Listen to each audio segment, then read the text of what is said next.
Break બાદ સીધા આપણે લઈ જઈએ અમદાવાદ સિવિલ હોસ્પિટલ અને ત્યાં આગળ મોટી સંખ્યામાં અત્યારે રાજકીય અગ્રણીઓનો જમાવડો જે છે એ શરૂ થઈ ગયો છે, કારણ કે થોડી જ વારમાં રૂપાણી પરિવારના જે સભ્યો છે તેઓ સિવિલ હોસ્પિટલમાં પહોંચી રહ્યા છે, કારણ કે તેમનો જે પાર્થિવ શરીર છે એ તેમને સોંપવામાં આવશે અને અહીંથી તેમના પાર્થિવ શરીરને રાજકોટ લઈ જવામાં આવશે, જ્યાં તેમની અંતિમ વિધિ થવાની છે। જે તસવીરો આવી રહી છે સિવિલ હોસ્પિટલથી તે આપને બતાવી રહ્યા છે। હાલ વિજય રૂપાણીના પરિવારજનો છે એ સિવિલ હોસ્પિટલ આવવા માટે રવાના થયા છે અને અહીંથી સિવિલ હોસ્પિટલ તરફથી વિજય રૂપાણીના પાર્થિવ શરીરને તેમના પરિવારજનોને સોંપવામાં આવશે અને રાજકીય સન્માન સાથે આજે તેમની અંતિમ વિધિ છે એ પૂરી કરવામાં આવશે। તો ગુજરાતના પૂર્વ મુખ્યમંત્રી વિજય રૂપાણીનું અમદાવાદ પ્લેન ક્રેશની દુર્ઘટનામાં આકસ્મિક મૃત્યુ થતાં તેમની અંતિમ યાત્રા આજે રાજકોટ શહેરના રાજમાર્ગો પરથી નીકળવાની છે, ત્યારે જે રાજકોટના અગ્રણી છે હિમાંશુ કાનગડ તેમણે કહ્યું છે કે તેમની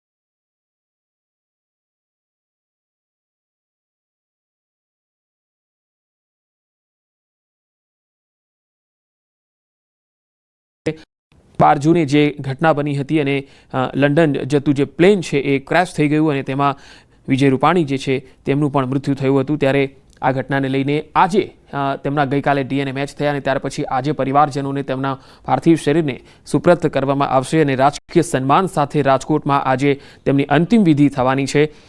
તેમનું જે આજે 11:30 વાગ્યાની આસપાસ પાર્થિવ દેહ પરિવારને સોંપવામાં આવશે અને 12:30 વાગે અમદાવાદ એરપોર્ટથી હીરાસર એરપોર્ટ રવાના થશે।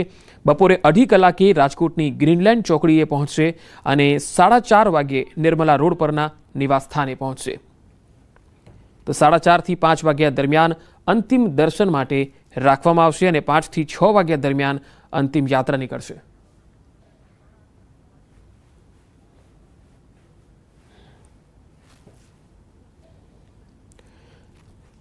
તો થોડી જ વારમાં તેમના પરિવારજનો જે છે એ અહીંયા પહોંચવાના છે અને જે તસવીરો જે છે એ અમે આપને બતાવી રહ્યા છીએ। એક બાદ એક રાજકીય અગ્રણીઓ છે તેમનું આગમન જે છે સિવિલ હોસ્પિટલ અને ગુજસેલ એરપોર્ટ ખાતે પણ અગ્રણીઓ જે છે એ આવી રહ્યા છે, કારણ કે તેમને એક અંતિમ વિદાય આપવા માટે તેમની સાથે જોડાયેલા તમામ લોકો છે અને એ તેમને અંતિમ વિદાય આપવા માટે ગાંધીનગર અને સિવિલ હોસ્પિટલ આવી રહ્યા છે। તેમના પરિવારજનો પણ અહીંયા પહોંચી રહ્યા છે। તો સાંજે 6 વાગે રામનાથપરા સ્મશાન રાજકોટ ખાતે તેમની અંતિમ વિધિ છે અને એ પહેલાં સિવિલ હોસ્પિટલથી રાજકીય સન્માન સાથે અહીંથી તેમને વિદાય આપવામાં આવશે। તેમના પાર્થિવ શરીરને તેમના પરિવારજનોને સોંપવામાં આવશે અને બાય એર અહીંથી રાજકોટ લઈ જવામાં આવશે અને ત્યાંથી તેમની જે અંતિમ યાત્રા છે એ રાજકોટમાં આજે નીકળશે અને સાંજે 6 કલાકે અંતિમ વિધિ કરવામાં આવશે। તો સૌ કોઈ વિજય રૂપાણીને અલવિદા માટે આજે પહોંચ્યા છે તેમના અંતિમ દર્શન માટે। તો સિવિલથી પાર્થિવ શરીર રાજકોટ જશે। રૂપાણીના પરિવારજનો જે છે એ સિવિલ હોસ્પિટલ પહોંચી ગયા છે। સિવિલથી પાર્થિવ શરીર રાજકોટ લઈ જવામાં આવશે। બે અલગ અલગ તસવીરો આપને બતાવી રહ્યા છીએ। સિવિલ હોસ્પિટલથી તેમના પાર્થિવ શરીરને તેમના પરિવારજનોને સોંપવામાં આવશે।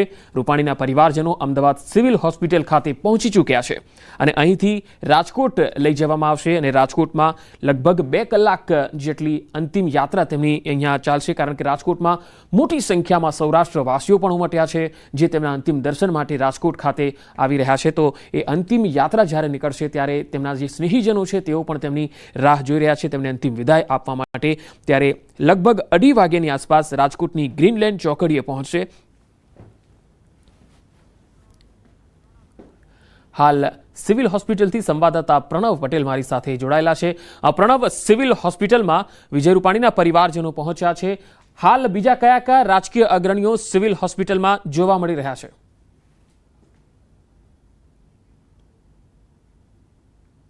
અમદાવાદના તમામ જે ધારાસભ્યો છે, અમદાવાદ શહેરના મેયર છે, તમામ જે ભારતીય જનતા પાર્ટીના હોદ્દેદારો છે તે હાલ સિવિલ હોસ્પિટલ ખાતે પહોંચી રહ્યા છે. તો સાથે જ વિજય રૂપાણીના જે દીકરા છે તે પણ જે રાજ્યના જે મંત્રી છે ઋષિકેશ પટેલ અને જગદીશ વિશ્વકર્મા તેઓની સાથે તેઓ અહીં પહોંચ્યા છે. હું આપણે છેલ્લા દ્રશ્યો બતાવવાનો પ્રયાસ કરીશ કે જોઈ શકો છો કે જે પોસ્ટમોર્ટમ બિલ્ડિંગ છે ત્યાં થોડી જ મિનિટોની અંદર રાજ્યના મુખ્યમંત્રી પણ છે તે પણ અહીં પહોંચવાના છે. અને દ્રશ્યો પણ બતાવી રહ્યો છું આપણે, જે જોઈ શકાય છે કે તમામ જે પોલીસ અધિકારીઓ પણ છે અને માત્ર આપ જોઈ શકો છો કે 1 by 1 જે અનેક જે મહાનુભાવો છે, અનેક રાજકીય જે નેતાઓ છે, મંત્રીઓ છે તે હાલ અહીં આવી રહ્યા છે. દ્રશ્યોમાં જોઈ શકાય છે કે અલગ અલગ જે મંત્રીઓ છે તે હાલ અહીં પહોંચી રહ્યા છે રાજ્ય સરકારના.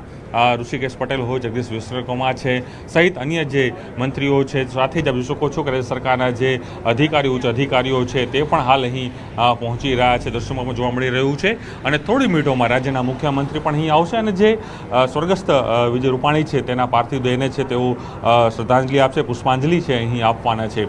તો સાથે જ હાલ જે અપડેટ મળી રહ્યું છે તે પ્રમાણે જે વિજય રૂપાણી છે તેમના જે કહી શકાય કે દીકરા જે છે ઋષભ તેઓ હાલ અહીં પહોંચી ગયા છે. આપ દ્રશ્યોમાં જોઈ શકાય છે કે જગદીશ વિશ્વકર્મા છે હાલ જોવા મળી રહ્યા છે, અન્ય પોલીસના ઉચ્ચ અધિકારીઓ પણ જોવા મળી રહ્યા છે. અને જે અમદાવાદ શહેરના જે ધારાસભ્યો છે તે પણ હાલ અહીં પહોંચી ગયા છે, અમદાવાદ શહેરના મેયર હોય તે પણ પહોંચી ગયા છે. જે રીતે જોઈ શકાય છે દ્રશ્યોની અંદર કે માત્ર હવે થોડી જ મિનિટો બાકી છે કે રાજ્યના જે મુખ્યમંત્રી છે તે અને સાથે જ વિજય રૂપાણીનો જે પરિવાર છે તે જે કહી શકાય જે એક ગાડી છે 1206 જે તેનો જે નંબર છે વિજય રૂપાણીનો તે માનવામાં આવતો હતો તે જે જોઈ શકાય છે કે અલગ અલગ જે આપ જોઈ શકાય છો કઈ રીતે પુષ્પાંજલિ કર્યું તેના પુષ્પો પણ હાલ અહીં પહોંચી રહ્યા છે. અને દ્રશ્યોમાં પણ જોવા મળી રહ્યું છે કે થોડી મિનિટોની અંદર રાજ્યના જે મુખ્યમંત્રી છે તે પોસ્ટમોર્ટમ જે બિલ્ડિંગ છે અમદાવાદ સિવિલ હોસ્પિટલની ત્યાં પહોંચશે. અને જે સ્વર્ગસ્થ વિજય રૂપાણી છે જે રાજ્યના પૂર્વ મુખ્યમંત્રી રહી ચૂક્યા છે અને ભારતીય જનતા પાર્ટીના કદ્દાવર જે નેતા છે તે માનવામાં આવતા, સૌરાષ્ટ્રનું એક મોટું એવું નામ અને સાથે જ પંજાબની અંદર તેઓ પ્રભારી પણ જેઓ કહી શકાય કે તેઓ રહ્યા હતા. અને અનેક વિશેષ જવાબદારીઓ વિદ્યાર્થી પરિષદથી લઈને એટલે કહી શકાય કે સ્વયંસેવકથી લઈને રાજ્યના મુખ્યમંત્રી સુધીની તેઓની એ સફર છે તે અહીં રહી હતી. પરંતુ દ્રશ્યમાં પણ હું આપને બતાવી રહ્યો છું કે થોડી મિનિટોની અંદર જે તેમનો જે રૂપાણી પરિવાર છે તે અહીં પહોંચવાનો છે. પરંતુ તેની પહેલાં તેમાં જે વિજયભાઈ રૂપાણીના જે દીકરા છે ઋષભ તે હાલ અહીં જે કહી શકાય કે પહોંચી ગયા છે. જે આખો પરિવાર છે તે જે કહી શકાય કે અહીંથી જ જે અમદાવાદ સિવિલ હોસ્પિટલથી પોલીસની જે એસ્કોર્ટ સાથે અને સાથે જ એક રાજકીય સન્માન સાથે તેઓના જે પાર્થિવ દેહ છે તેઓને અમદાવાદ એરપોર્ટ લઈ જવાશે. ત્યારબાદ હવાઈ માર્ગે ત્યાં રાજકોટ જે હિરાસર નવું એરપોર્ટ બન્યું છે ત્યાં જશે. અને ખાસ કરીને સરકારે એક વ્યવસ્થા કરી છે કે એક મિની જે કહી શકાય કે પ્લેન છે તે આપવામાં આવ્યું છે, જેની અંદર રૂપાણી પરિવારના જે સભ્યો છે અને સાથે જ જે સ્વર્ગસ્થ જે રૂપાણી છે તેમનો જે પાર્થિવ દેહ તેમાં રાખવામાં આવશે. અને તે રાજકોટ ખાતે પહોંચશે અને ગ્રીનલેન્ડ ચોકડીથી રાજકોટ જે ગ્રીનલેન્ડ ચોકડી છે રાજકોટનો જે પ્રવેશદ્વાર કહેવામાં આવે છે ત્યાંથી પણ અનેક જે રાજકીય આગેવાનો, સામાજિક આગેવાનો છે ત્યાં પહોંચશે. અને એ રાજકીય સામાજિક આગેવાનો જે છે તે જે કહી શકાય કે અંતિમ દર્શન છે તે કરવાના છે. તો સાથે જ જે વિજય રૂપાણીનું જે નિવાસસ્થાન છે ત્યાં પણ 1 કલાક જેટલો સમય છે તે રાખવામાં આવશે વિજય રૂપાણીના પાર્થિવ દેહને દર્શનાર્થ માટે. ત્યાં પણ અનેક સમાજના જે મોભીઓ છે રાજકોટ. જી પ્રણવ, હું આપણી પાસે આવીશ, આપ મારી સાથે જોડાયેલા રહેશો. તો હાલ સિવિલની બહાર મોટી સંખ્યામાં જે સ્નેહીજનો છે, રાજકીય અગ્રણીઓ છે તેઓ આવવાના શરૂ થયા છે. તો ગુજસેલ એરપોર્ટ ખાતે પણ અનેક કાર્યકર્તાઓ પહોંચ્યા છે.